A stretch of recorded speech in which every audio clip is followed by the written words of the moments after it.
The sound came first, a metallic click that sliced through the morning silence like a blade through silk. Then the gasp.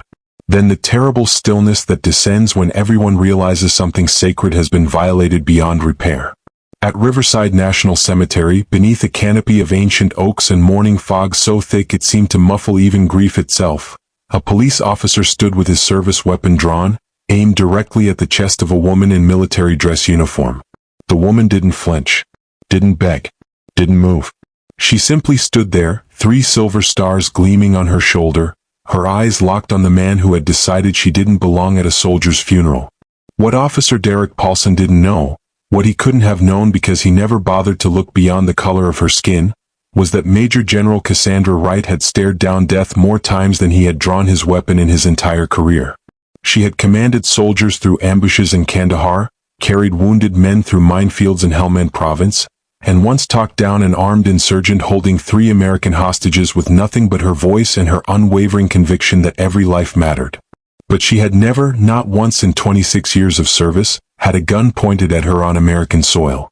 Before we continue this story, subscribe so you never miss powerful true stories about courage, justice, and the cost of standing firm when the world tells you to bow down.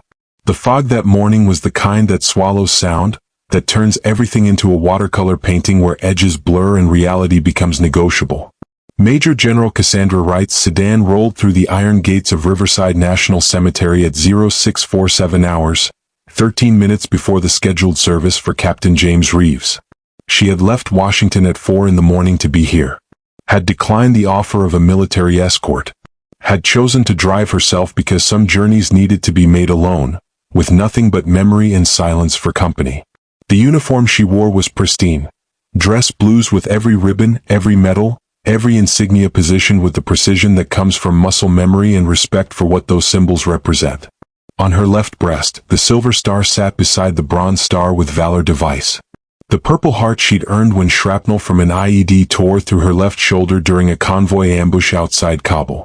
The Legion of Merit awarded after she successfully evacuated 200 civilians from a compound under siege. Each piece of metal told a story. Each story had cost something. She stepped out of the car carrying a single white lily and a folded letter she'd written the night before, sitting at her desk with a glass of bourbon she never drank and memories she couldn't escape. The letter was for Captain Reeves's mother, a woman Wright had met only once at a promotion ceremony 3 years ago, but who had called her 2 weeks ago with a voice fractured by grief. "James wrote your name in his final letter," Mrs. Reeves had said, barely able to form the words. "He said if anything happened to him, he wanted you to speak at his service. He said you were the only officer who ever looked at him like he was a person first and a soldier second." Wright had cleared her calendar without hesitation. Now, walking across damp grass toward the ceremonial grounds, she allowed herself a moment to remember Captain James Reeves, 24 years old, from a small town in Georgia, who had joined the army to pay for college and discovered he was good at being a soldier. Talented at reading terrain, gifted at connecting with local populations, brave in ways that didn't require him to fire a weapon.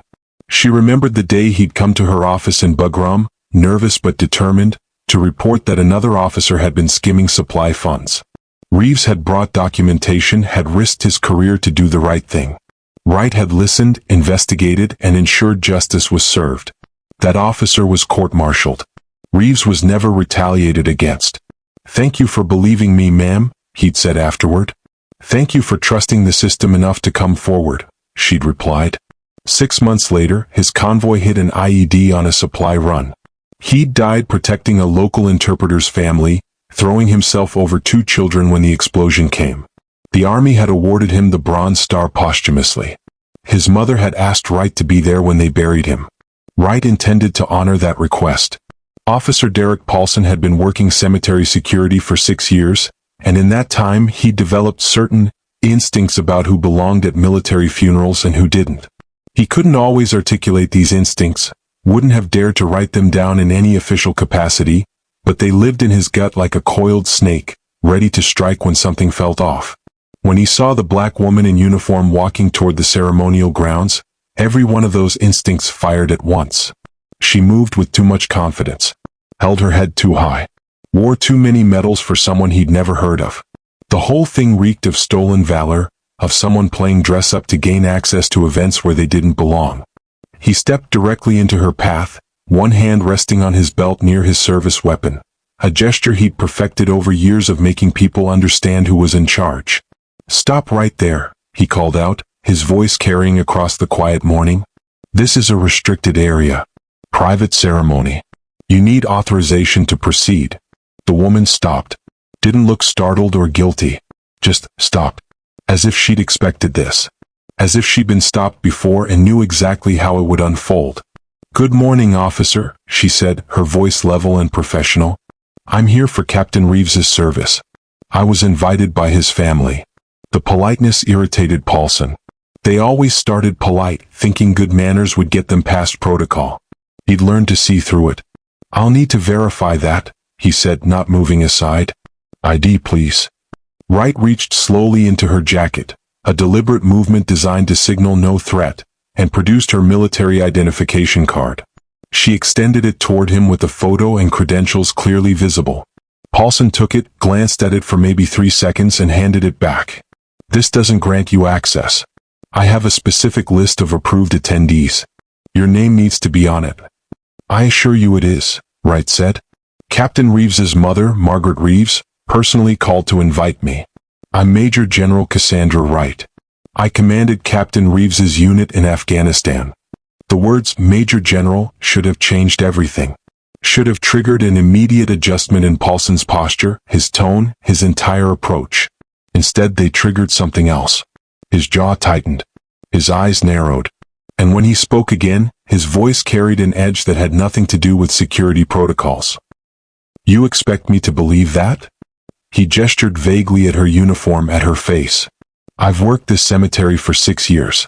I know what generals look like. And I've never seen you before." Behind them, other mourners were beginning to arrive. A cluster of soldiers in dress uniforms. An elderly man in a wheelchair with Vietnam veteran patches on his jacket. A young woman clutching a toddler's hand, her face already streaked with tears. One of the soldiers, a lieutenant in his mid-20s, noticed the confrontation and altered his course toward them. When he was close enough to see Wright's rank, his entire body snapped to attention. "General Wright." He saluted with parade ground precision. "Ma'am, we didn't know you'd be attending. Captain Reeves spoke of you often." Wright returned the salute, her movement crisp despite the tension. "Thank you, Lieutenant." The captain was an exceptional soldier. The lieutenant turned to Pollson, confusion evident on his young face. "Officer, this is Major General Cassandra Wright. She's one of the most decorated officers in the United States Army. She commanded the 3rd Infantry Division's 2nd Brigade Combat Team. She's received the Silver Star, 2 Bronze Stars, the—" "I don't care who she claims to be," Pollson interrupted, his voice rising. "She's not on my list, which means she doesn't get through. And I don't appreciate being lectured about protocol by someone who looks like they're still learning how to shave." The lieutenant's face flushed red, but Wright placed a gentle hand on his shoulder before he could respond. "It's all right," she said quietly. Then to Pollson, "Officer, I don't wish to cause any disruption to Captain Reeves's service. If you need to contact your supervisor to verify my authorization, please do so. I'm happy to wait." Something in her calm, her absolute refusal to be flustered or intimidated, seemed to infuriate Pollson beyond reason. Because in his experience, people who were lying, people who were in the wrong, they got nervous when challenged. They stammered. They made excuses. They left. This woman did none of those things.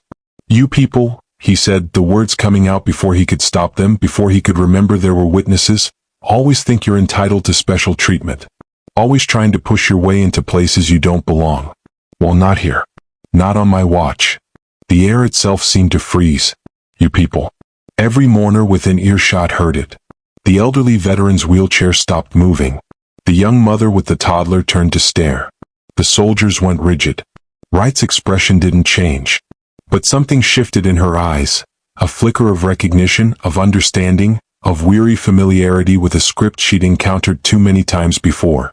"Officer Pollson," she said, reading his name tag, her voice still controlled but carrying a new weight. "I have served this country for 26 years. I've commanded soldiers in combat zones across 3 continents. I've been shot at, blown up, and awarded medals by 3 different presidents. I've buried friends in places you've never heard of and carried wounded soldiers through enemy territory. And I'm here today to honor a young man who specifically requested my presence at his funeral." She paused, letting each word settle. "If you need to verify my credentials, that's your right. But I will not be disrespected at Captain Reeves's service. I will not allow your prejudice to dishonor his memory. And I will not step aside simply because you've decided, based on nothing but the color of my skin, that I don't belong here." Pollson's face went from red to purple. "Are you threatening me? You're threatening a law enforcement officer at a national cemetery?" His hand moved to his weapon. "Step back. Right now." "I'm not threatening anyone," Wright said. "I'm stating facts." "Step back. Now." Wright didn't move, didn't raise her voice. Simply stood there, a woman who had faced down insurgents and warlords and corrupt officials, who had learned long ago that power respected strength more than submission. And that's when Derek Pollson made the decision that would destroy his life. He drew his weapon. The sound of metal sliding against leather, the Glock 19 leaving its holster, was like a thunderclap in the silence. Every head turned. Every conversation stopped. The toddler's crying cut off mid-wail, as if even a child understood that something terrible was happening. Pollson's arm extended, locking at the elbow, the weapon aimed directly at Wright's chest. His finger rested beside the trigger guard, not on the trigger, he would later claim, as if that distinction mattered, as if pointing a loaded weapon at an unarmed woman was somehow acceptable as long as you didn't actively squeeze. "Final warning," he said, his voice shaking with adrenaline and rage and something else. Fear, maybe, or the dawning realization that he'd crossed a line he couldn't uncross. "Step back or I will consider you a threat and respond accordingly." Wright stood perfectly still. In that moment, time seemed to fold in on itself. Past and present collapsed into a single point of terrible clarity. She was back in Helmand Province, 2014, facing a Taliban fighter who'd gotten separated from his squad during a firefight. He'd had an AK-47 pointed at her chest from less than 10 meters away. She'd been trapped in a narrow corridor between mud brick walls, no cover, no backup, just her sidearm and the absolute certainty that if she moved first, she was dead.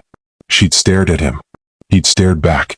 And in that endless moment, she'd understood that fear was a choice. Moving was a choice. Dying was a possibility, but surrendering her dignity was a certainty she refused to accept. She'd waited, breathed, held his gaze until his hands started shaking, until doubt crept into his eyes, until her backup arrived and neutralized the threat without a shot being fired. She'd learned something in that corridor that no classroom could teach. Sometimes the most powerful action is no action at all. Sometimes standing still requires more courage than charging forward. Now, on American soil at a cemetery where heroes rested, she made the same choice. She didn't step back, didn't raise her hands, didn't plead or argue or explain. She simply stood, looking directly at Derek Pollson, and waited for him to realize what he'd done. The elderly veteran found his voice first. "What the hell are you doing?" he shouted, wheeling himself forward. "That's General Wright. That's Major General Cassandra Wright. You're pointing a gun at a goddamn war hero." Other voices joined in, a rising chorus of shock and outrage. Soldiers were pulling out phones, recording, their faces masks of disbelief. The cemetery director came running from the administrative building, his face white with horror. And in the center of it all, Wright remained motionless, her eyes never leaving Pollson's face, her expression revealing nothing of the calculations running through her mind. "If he shoots me, I want there to be no question about what happened here. No ambiguity. No claim that I threatened him, that I moved aggressively, that I gave him any reason to fear for his life. I want the record to show that I stood still, unarmed, non-threatening, and he shot me anyway. Because maybe then, maybe, this will be the last time a black person in uniform has to prove they deserve to wear it." Pollson's hand began to shake. The gun wavered. "Lower your weapon." The cemetery director was screaming now. "Officer Pollson, lower your weapon immediately. That's an order." Two military police officers arrived, running full speed from the parking area. One of them, a captain with combat action badge and ranger tab, positioned himself between Pollson and Wright, deliberately blocking the line of fire with his own body. "Sir," the MP captain said, his voice carrying the absolute authority of someone who'd made life and death decisions in combat, "I need you to holster your weapon right now." You are pointing a firearm at a superior officer at a military funeral. There is no scenario where this ends well for you if you don't comply immediately. For 5 seconds, 5 endless seconds that felt like hours, nothing happened. Then Pollson's arm dropped. The gun lowered. His face crumpled, not with remorse, but with the dawning realization that he'd just made an unrecoverable mistake in front of dozens of witnesses with cameras. Within minutes, he was disarmed, handcuffed, and escorted to a patrol car. The entire time, he kept muttering the same phrase, "She wouldn't step back. I told her to step back." As if compliance was owed. As if her refusal to submit justified his response. As if standing one's ground was a crime worthy of death. The video footage hit social media within an hour. By the time Captain Reeves's funeral finally began, 2 hours late, with everyone's hands still shaking and throats tight with rage, 3 separate hashtags were trending nationwide. Hashtag Justice for Wright, hashtag Arrest Pollson, and hashtag She Stood Her Ground. Wright delivered her eulogy with the same composure she'd shown at gunpoint. She spoke of Captain Reeves's courage, his integrity, his dedication to protecting those who couldn't protect themselves. She told the story of him reporting corruption, of him saving the interpreter's children, of him living according to values that meant more than survival. Her voice never wavered. Not once. But when she finished and walked back to her seat, Margaret Reeves stood up, crossed the aisle, and wrapped Wright in an embrace that lasted nearly a minute.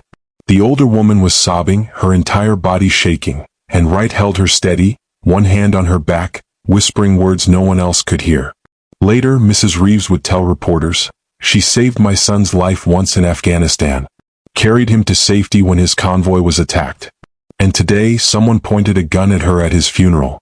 At his funeral. The place where we came to honor him. And she stood there without flinching because that's who she is. That's who she's always been." The investigation moved with unprecedented speed. The Department of Justice announced federal charges within 72 hours. Civil rights violations under color of law, deprivation of constitutional rights, assault with a deadly weapon, and brandishing a firearm in a federal facility. Each charge carried years in prison. Combined, they could mean life without parole. The media coverage was relentless and polarized. Conservative outlets questioned whether the charges were too harsh, whether political correctness had gone too far, whether officers would now be afraid to do their jobs.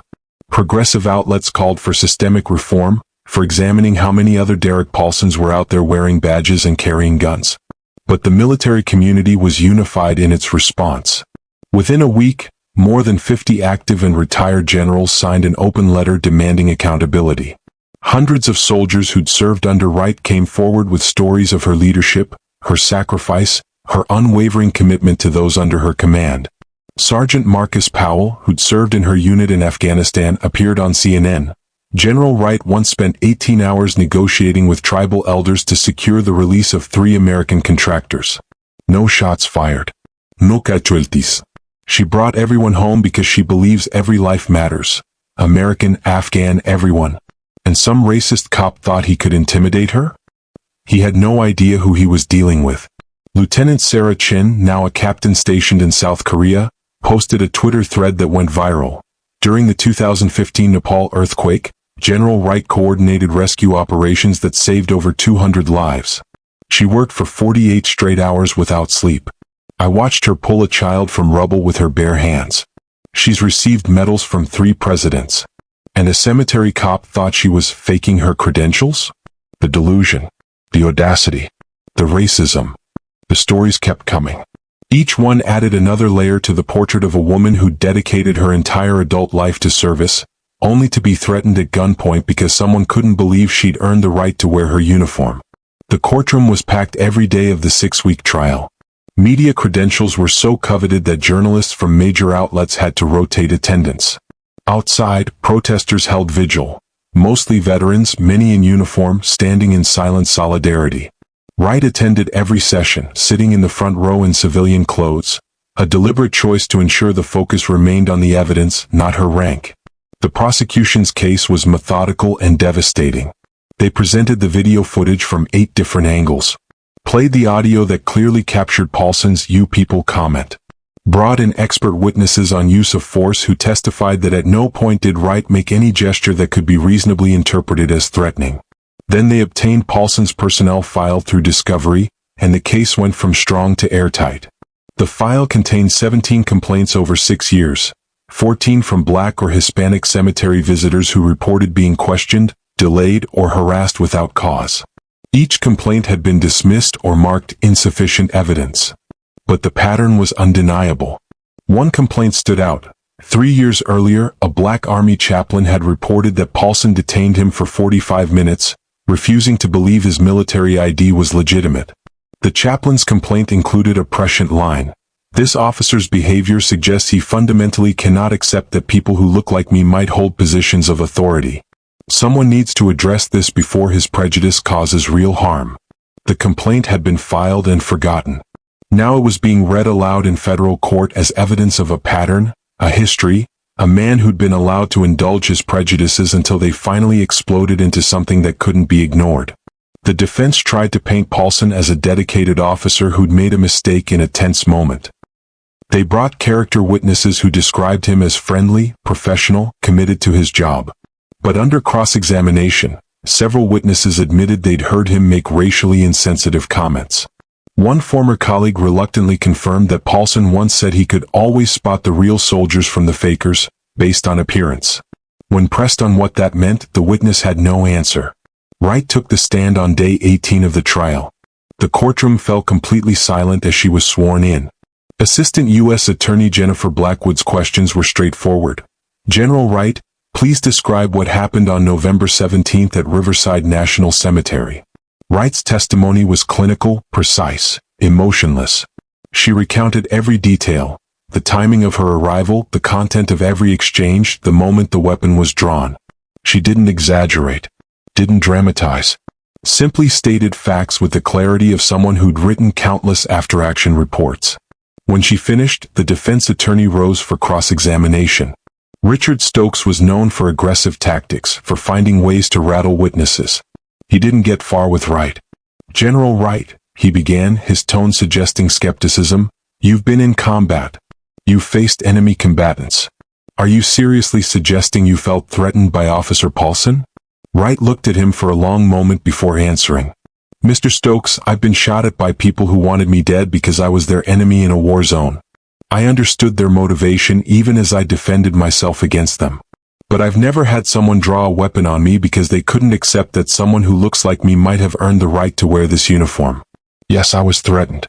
Not just physically, though a gun pointed at your chest is certainly a physical threat. I was threatened in a different way, with the message that everything I've accomplished, every sacrifice I've made, every soldier I've led, doesn't matter if the person judging me has already decided I don't belong. She paused. The enemy combatants in Afghanistan saw me as a soldier. Officer Pollson saw me as an imposter. Which do you think is more dangerous in a country where we're supposed to have equal protection under law? Stokes had no follow-up questions. The prosecution's closing argument was brief but powerful. Blackwood held up a photograph. Wright standing still, Pollson's gun pointed at her chest, mourners frozen in horror behind them. This image, Blackwood said, captures everything wrong with the system we're here to examine. A decorated war hero, invited to attend a funeral, stopped and threatened by someone who couldn't see past her skin color to recognize her service. The defense wants you to believe this was a misunderstanding, a mistake. But mistakes are made in seconds. This lasted several minutes. Officer Pollson had multiple opportunities to de-escalate, to verify Wright's credentials properly, to treat her with the respect her rank and service demanded. Instead, he drew his weapon. What? Because she wouldn't bow, wouldn't leave. Wouldn't accept his determination that she didn't belong. And that, ladies and gentlemen, is not a mistake. It's a choice. A choice rooted in prejudice. A choice that endangered a life. A choice that violated every principle this cemetery is supposed to represent. The jury deliberated for 11 hours. When they returned, the verdict was unanimous, guilty on all counts. Judge Sarah Martinez took 2 days to consider the sentencing. When court reconvened, the gallery was even more packed than during the trial. Veterans, active military, civil rights activists, legal observers, all waiting to hear whether justice would be truly served or merely acknowledged. Martinez addressed Pollson directly, her voice carrying the weight of judicial authority tempered by evident sadness. Mr. Pollson, I've presided over hundreds of cases in my career. I've seen people make terrible decisions in impossible situations. I've seen good people do bad things and bad people do good things. But this case is different. She pulled out a letter. I received correspondence from a 12-year-old girl named Jasmine Reeves, Captain Reeves's niece. She was at the funeral. She watched everything happen. She wrote, I always thought when I grew up and wore a uniform like my uncle, people would respect me. Now I know they won't. Not if they look at me and only see my skin. That man with the gun taught me that no matter what I accomplish, someone will always think I don't deserve it. Martinez's voice tightened with emotion. That's what you did, Mr. Pollson. You didn't just threaten one woman. You taught a child that merit doesn't matter, that service doesn't matter, that excellence doesn't matter if you're born the wrong color. You took a ceremony meant to honor sacrifice and turned it into a lesson in prejudice. She looked at him directly. The maximum sentence for your combined crimes is life imprisonment without possibility of parole. Your attorney has argued for leniency, citing your years of service, your lack of prior criminal convictions, your family circumstances. Pause. The courtroom held its breath. But you pointed a loaded weapon at a 3-star general at a military funeral because you couldn't believe someone who looks like her deserved to be there. That's not a lapse in judgment. That's a fundamental failure of character. And it's exactly the kind of abuse of authority that erodes public trust in every institution we rely on. Her gavel came down with finality. Life imprisonment without possibility of parole. The sentence sent shockwaves through law enforcement communities nationwide. Some departments immediately implemented new training programs on implicit bias and de-escalation. Others dug deeper, examining their own personnel files for patterns similar to Pollson's. Officers with long histories of complaints from minority communities that had been dismissed or ignored. The military community responded with something close to catharsis. For years, black officers had spoken privately about experiences similar to Wright's. Being questioned, being doubted, having their authority challenged in ways their white colleagues never faced. Now, finally, one of those experiences had been documented, prosecuted, and punished in a way that couldn't be dismissed or minimized. Wright herself remained characteristically reserved. She issued a brief statement thanking the justice system, honoring Captain Reeves's memory, and expressing hope that the case would lead to meaningful reform. But 6 months later, something extraordinary happened. She was promoted to 4-star general, the first black woman to achieve that rank in Army history. The ceremony was held at the Pentagon, attended by the Secretary of Defense, the Joint Chiefs of Staff, and more than 1,000 military personnel who'd requested permission to attend. When she took the podium to speak, Wright didn't mention Pollson, didn't reference the cemetery. Instead, she told a story about Captain Reeves. When James Reeves was a private, she said, he came to my office to report misconduct by a superior officer. He was terrified. He knew what it might cost him to come forward. But he did it anyway because he understood something essential about service. It's not about following orders blindly. It's about upholding the values those orders are supposed to represent. Even when it's hard.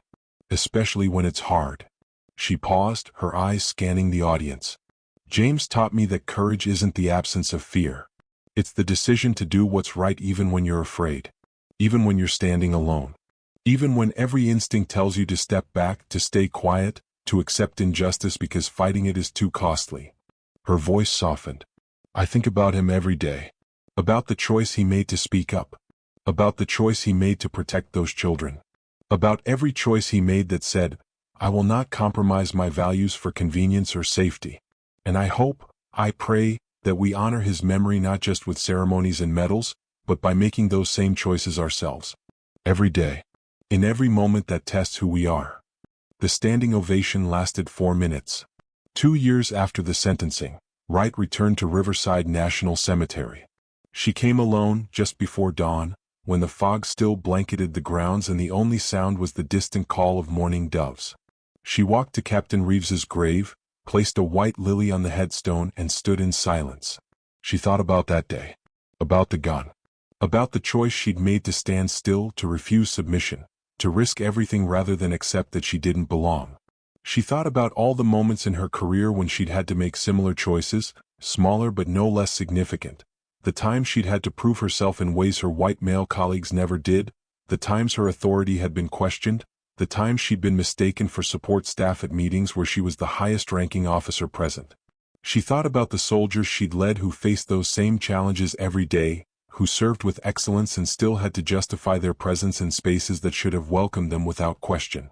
And she thought about Jasmine Reeves, that 12-year-old girl who'd written to the judge, who'd learned too early that the world wasn't fair but who now had at least one example of justice prevailing. Wright knelt and placed her hand on the cold marble headstone. "I kept my promise," she whispered. "I spoke at your service." Eventually. She stayed there for several minutes, remembering the young man who'd risked everything to report corruption, who'd saved children's lives with his final act, who'd believed that one person standing up could make a difference. Then she stood, saluted the grave, and turned to walk back to her car. The fog was lifting. The sun broke through in golden shafts, illuminating the endless rows of white headstones that marked the resting places of those who'd served.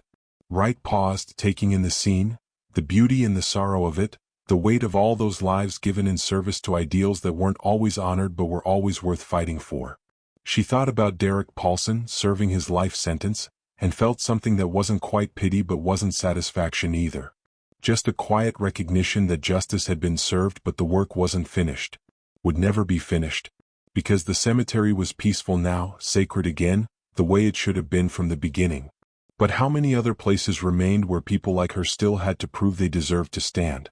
How many other officers like Pollson still wore badges and carried guns and made judgments based on nothing but the color of someone's skin? The work wasn't finished. But today, at least in this place, there was peace. Wright got in her car and drove away, leaving Captain Reeves to rest in the quiet dignity he'd earned, in a cemetery that had finally, through pain and reckoning, learned to honor everyone who deserved to be there. The sun continued to rise, burning away the last of the fog, revealing the truth that had been there all along. Some people earn their place through service. Some people claim their place through prejudice. And sometimes, justice requires one to stand perfectly still while the system decides which matters more. On November 17th, at Riverside National Cemetery, the system made its choice. And for once, just once, it chose right. If this story moved you, please like and share it with someone who needs to hear it. Subscribe to our channel for more stories about courage, justice, and the power of standing firm when the world tells you to bow down. Because these stories matter. Because the people who live them matter. Because the truth always matters, even when it's difficult to hear.